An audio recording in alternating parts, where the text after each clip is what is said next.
Hi guys and welcome back po to our page Philippines. And this video gawin natin ang weekly horoscope ng mga kaibigan po natin na merong Sun, Moon, at Rising sign na Sagittarius for May 13 to 19.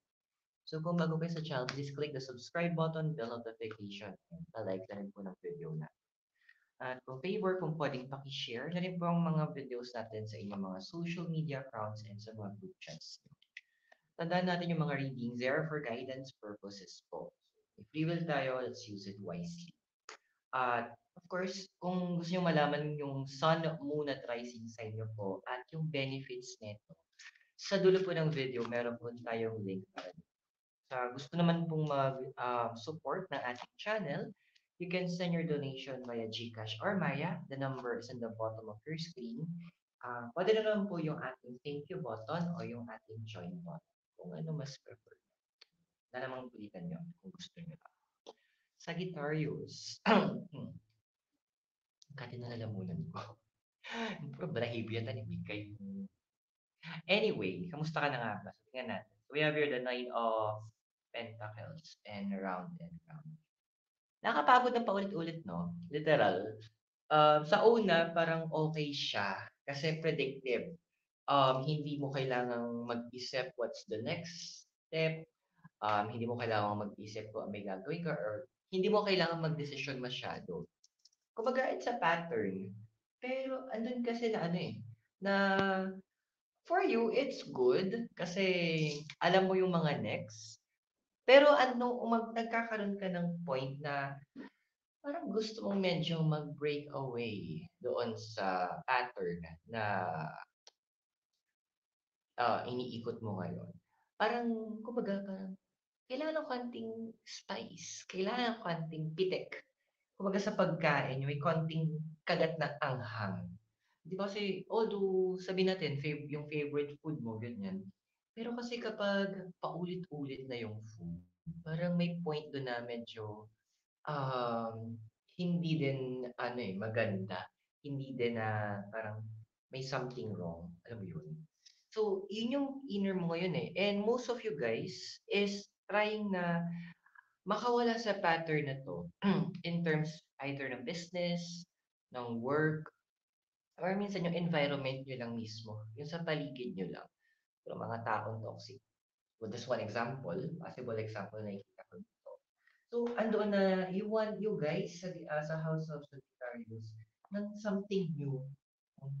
Parang ang hirap maging ano, parang laging perfect, 'di ba? Parang kailangan ba laging tama yung ano, I mean laging perfect. Kung kasi parang naisip ko dito si ano eh, si Isabella, yung sa Encanto. Hindi niya ma-express yung sarili niya because kailangan at meron siya sinusundan, meron siyang kailangang panindigan, may image siya na inaalay. So medyo mahirap yun. Especially if you want to explore, if you want to be someone that you wanted to be.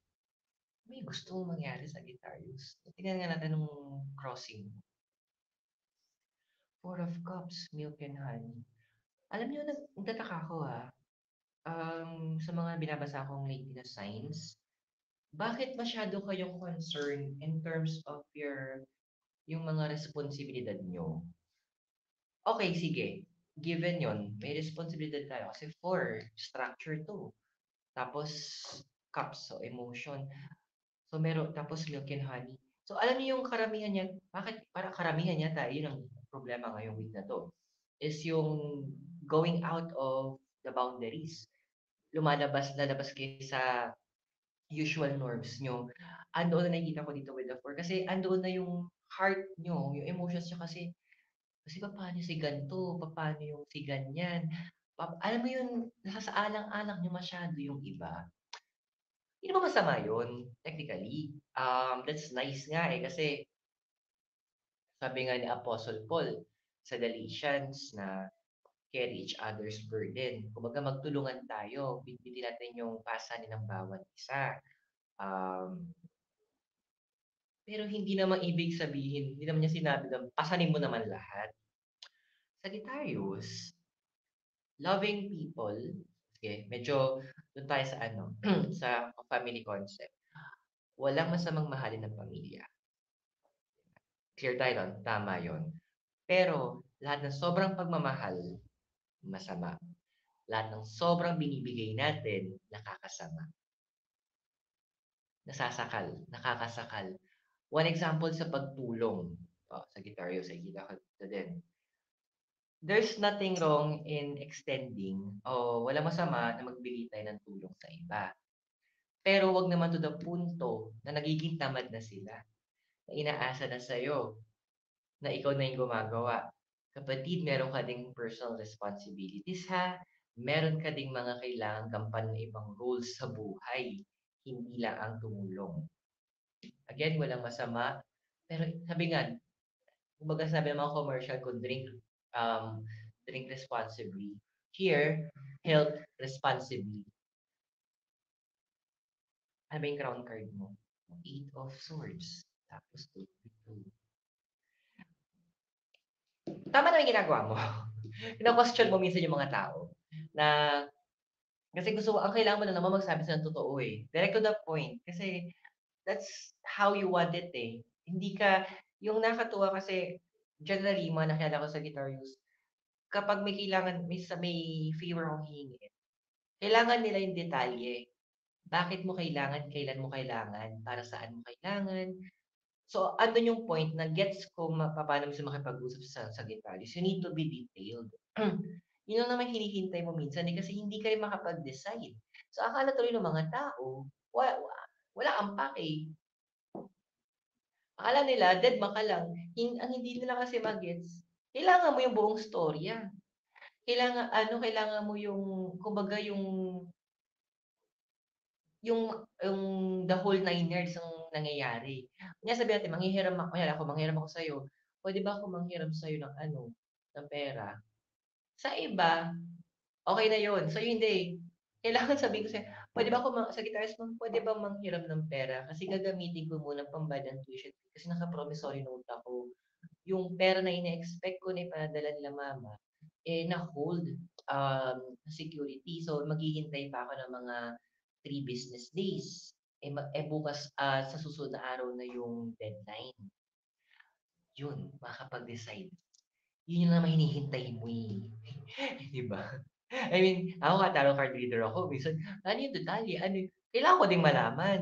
Yun yung hindi nila ma-gets sa'yo, na kailangan alam mo yun, bakit ka mag-a-adjust? Sila may kailangan, eh. Tama na naman, 'di ba? If they cannot tell you what is it hindi nila mabibigay sa'yo, then you have all the rights na tumanggi. Yun lang naman kailangan mo, eh. Kailangan mo naman ng klaro lang. Kaya nga, you need to help moderately, eh.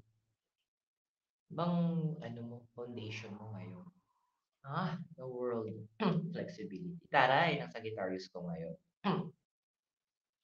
Alam mo Sagittarius, tama naman din. Kasi connected 'to, eh, itong dalawang 'to. Tama din naman na bakit ka mag-a-adjust sa kanila kung sila may kailangan, 'di ba? Kumbaga parang sabihin natin na wala pa kasing kunyari lang magpapahiram. Wala pa kasing laman yung e-wallet ko, ganyan, ganyan. Utusan ka ba naman na sabihin sa'yo na ano, "Sige punta ka dun sa tindahan, palagay ko ganyan, ganyan." Eh, may ginagawa ka. You need them to understand yung position yung dalawa. Na you can yes, andun yung may to a certain level na certain point, mag-a-adjust ka. Pero not to the point na mag-a-adjust ka para convenient, para maayos para sa isa. Ano ka, 'di ba? Para medyo may parte ako na nainis ako dun, na kailangan ikaw mag-adjust. No, you saying no to them is actually healthy for you. Eh, hindi ka wala kang pake, parang, okey so ano niya may part na may moments na parang napapaisip, papaano ganito, papaano ganyan. So andun yung point na, nag-iisip ka din na baka mamaya ganito, baka ganyan yung isipin. Pero ang natutuwa naman ako sa ginagawa mo is kaya mo in a way i-psychologize yung sarili mo para ikutin mo yung buong senaryo para makita mo, hindi siguro tama lang naman kasi ganito, kasi ganyan. So meron kang Kumbaga hindi ka nagiging one-sided para sa sarili mo kapag yung nagse-self-talk ka, kinakausap mo yung sarili mo, hindi ka naman nagiging one-sided, which is good. Pero again, nakakainis lang talaga na medyo naasar ako dun sa iba na gano'n. Ba ano bang nasa ano natin ngayon, sa past mo, Sally? Ace of Pentacles, ano bang influence, anong part ng past mo malakas ang influence? Ace of Pentacles, tsaka soulmate. Well, gets. So, kaya pala ganito yung reading mo. Someone possible in the past na alam mo yung buong tiwala eh. Hindi ko alam kung in terms to ng property, ng finance tong pinahiram mo, pinagkatiwala mo, or pwedeng puso mo, or idea mo. Meron kang pinagkatiwalaan before na ganun-ganun na lang. However, that person, Ace of Pentacles, parang ang nakita ko 'to ilan yung iba-iba kasing ginawa sa inyo, eh. Merong hindi ka merong hindi in-acknowledge sa inyo, may hindi napasalamatan, may iba pa nga parang ano, naisuotan na sa tubig yung sabi natin kung utang man 'to, naisuotan na sa tubig, nalimutan na. Eh, may point pa naman na in a way may moments ka nahihiya ka ding magsabi na, "Eh, yung utang mo ganyan, ganyan." Meron yung nakapagsabi naman sa inyo, ang problema lang, ayun na nga nainis na naman ako. Medyo mahal yung parang ano, sila pa yung galit, 'di ba? Sila pa yung naiinis na naniningil ka. So, that's very wrong. So, nage-gets ko na bakit ganito yung lumalabas dun sa cards. Ito kasi yung past na dine-deal sa'yo ngayon ng universe. Well, siguro ano, with the card of the soulmate, wala tayong magagawa eh, tutuusin. Nakaraan na yan eh. Pero, isang bagay pwede mong gawin, matuto ka mula doon. Minsan hindi kasi ibig sabihin matagal mo nang kilala isang tao, eh, puwede ka na magtiwala ng gano'n kalaki. Minsan yun nga yung masakit nun, eh, isa sa pinakamasakit na puwedeng gawin sa sa'tin in general, is lokohin tayo o ipagkalunya, i-deny, o lokohin tayo or saktan tayo ng taong pinagkakatiwalaan natin. Kasi 'pag pinagkatiwalaan mo isang tao, that means at a certain level, mahal mo yung tao. At a certain point, a certain angle, importante yung tao sa'yo. Kasi kung iba lang ng parang kung sino man lang yan, hindi naman gano'n kasakit pero once na nagtiwala ka, iba yung impact, iba yung lalim nung sakit. Gets kita, bakit medyo nahihirapan ka ng tumulong. So, yung possible future mo, na ikaw, so Three of Swords, building blocks. So, this is about expression, tapos mind, building blocks. Alam mo, iba sa inyo na nagpaplano na medyo kasi ang me time niyo yung ano, eh, literal na me time niyo yung iba sa inyo nakikita ko dito humiga, tapos nakatuwa nga lang, yung hangga't maaari wala kayong kausap. Magkakaroon kayo ng point na gano'n, eh, parang maggagawa kayo muna ng bubble na dun muna kayo. Parang sarili niyong parang kwarto na kayo lang muna yung nandoon. Parang nanamnamin niyo muna yung nakakabinging katahimikan. Kasi kailangan niyo din. Andito kasi yung punto na kumbaga, I like what karamihan sa inyo ginagawa sa Sagittarius, sa House of Sagittarius yung ginagawa niyo na ano, na nag-self-evaluation kayo from time to time. Actually, hindi ko matatawag na procrastinating yung iba, eh, na yung nakahiga ta's nakataang ganyan, no. Kasi form of relaxation niyo 'to, eh. Ito yung pamamaraan niyo para magbawas ng negativity, magbawas ng stress, tuloy mo lang. Kasi kailangan mo din naman 'to and wala namang ibang makakagawa makapagbawas sa stress sa'yo kundi ikaw lang din. And it's also a way for you to analyze things. pamaraan mo din para mas maintindihan mo yung mga nagaganap at nangyayari. Tingnan natin yung ano mo, physical environment mo. The Hermit, the Driver. Ba't gano'n? Well, hindi natin ma-validate pa yung mga narinig mo kung totoo na with regards to ano, hindi ko ano 'to, circle 'to, hindi ko alam kung anong klaseng family circle, puwedeng friends 'to, na may mga nalalaman ka, dalawa yung nalalaman makukuha mo o makukuha mo, either sinabi nila o nangyayari sa kanila na medyo mahu-hurt ka. Yung iba sa inyo nalaman na nahu-hurt kayo. Pero eto kasi ang question diyan, nung dalawang card, ng Hermit tsaka the Five. Sure ka ba na walang dagdag bawas yung mga nalaman mo? Sure ka ba na yun yung buong story?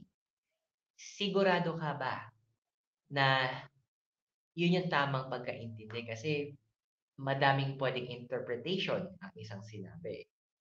Example, tinanong mo ko, "Kamusta ka, Aaron?" Puwede ako sumagot, "Okey lang." Okey lang. Puwedeng puwedeng, "Okey lang," or, "Okey lang." See, same word, pero ang dami kong puwedeng i-convey na message sa isang phrase na yun or sa isang sentence na yun. Dig deep, kapatid ha. Walang masama na magtanong tayong diretso doon sa puwedeng taong involved kasi yun naman talaga yung tama. Kumbaga, getting the truth directly from the person. Kasi yun yung para mas clear ka, hindi yung ino-overanalyze mo. To also help you na hindi ka mag-overthink at hindi ka mag-isip na kung hindi ka mag-isip overthink, hindi ka mag-isip na kung ano-ano. Nakakabaliw ha, wag gano'n. Tingnan natin yung ano mo, emotional environment mo. We have here the Queen of Pentacles and Fork in the Road. Alam mo kapatid, in making decisions, kasi emotion, andito na nag-iisip ka eh, should I keep some people with me? Or bitawan ko na ba this? Or move forward na ba ako from this and that? May mga ganun kang scenario ngayon. May mga ganun kang, sabi natin, pag-iisip. May mga ganun kang tinatahak na possible na decision na gawin. So this card, the Queen of Pentacles, tama yung gagawin mo muna dito. Na gagawin mo sa sarili mo, na medyo manahimik ka muna or andoon na ano, na mag nilay-nilay, ganyan. Muni-muni, ganyan. Tama yung gagawin mong pagmumuni-muni kasi in connection to sa emotional environment mo, sa emotional health mo. So, pinapakita rin dito na you need ano eh, don't make decisions agad. Babalik tayo dito sa card na 'to, kausapin mo muna yung tao o yung mga taong yun and make sure na kapag nag-usap kayo, andoon na both parties, yung emotions niyo, kalma. Kasi ang hirap makipag-usap kapag hype ang emotions, aminin natin 'yan. Yung tipong ano, yung ano, tumbling yung emotions. No, this is a moment na sinasabi ng card sa'yo, keep your emotions in check, then saka mo kausapin. Saka ka magtanong. Ngayon kung may mga naiisip ka, dun mo i-clarify sa kanya kung yung mga naiisip mo ba is totoo or tama. Tingnan natin yung hopes and fears mo. Ten of Pentacles. Okay. Okay. Are you trying to make it on your own? Andun ba yung ang dami sa inyo na gusto nyo sana na magawa niyo ng solusyon 'tong mga bagay na 'to na kayo lang? Na makagawa kayo ng paraan na walang ibang Chenerin for ano yun, sabi ng friend ko ni Mercury, Chenerin Barbacoa, na walang ibang maghe-help na kumbaga ano 'to, self-pride, which is a good thing. Yung tipong magagawa mo isang bagay kasi ikaw yun, dahil sa sarili mong lakas, talino, kapasidad, sa sarili mong talent, yun yung hope mo ngayon eh. Doing it things on your own. Kasi, and that will na magre-reward sa'yo sa pamamagitan in terms of finances. So, push mo lang 'to kapatid. Kasi ito na yung process, ito na yung moment na ibibigay naman ng universe to sa'yo. So, this one thing that you're hoping for, this will be given naman.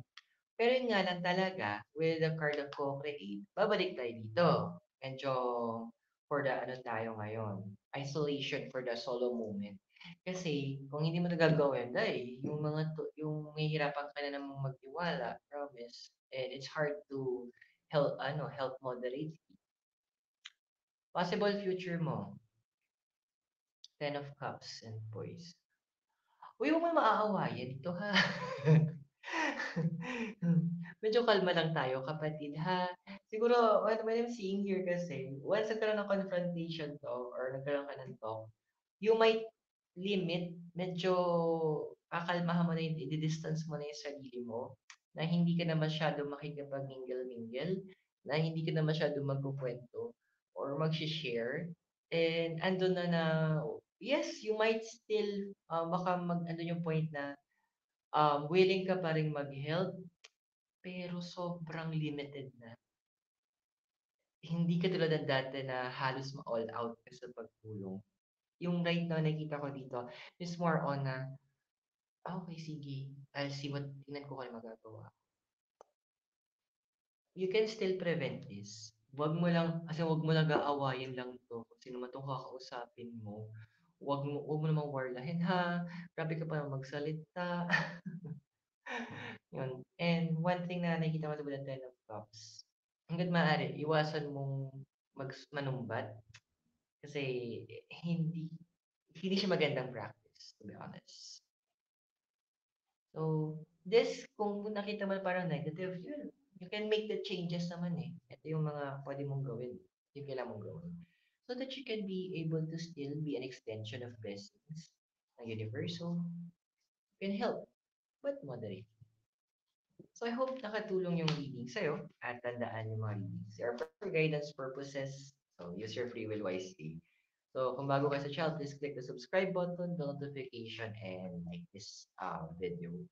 And favor, pakishare na rin po siya sa inyong mga social media accounts, kahit po sa inyong mga group chat. For private readings and spell works, pwede niyo po kayo message sa Facebook page natin, yung link nasa description ng ating video. And for those na gusto pong mag-donate to support our channel, can be done via GCash or Maya, numbers on the bottom of your screen, or via the thank you button or yung ating join button. Sagittarius, maraming salamat sa iyo. God bless, namaste, Hare Krishna, and blessed.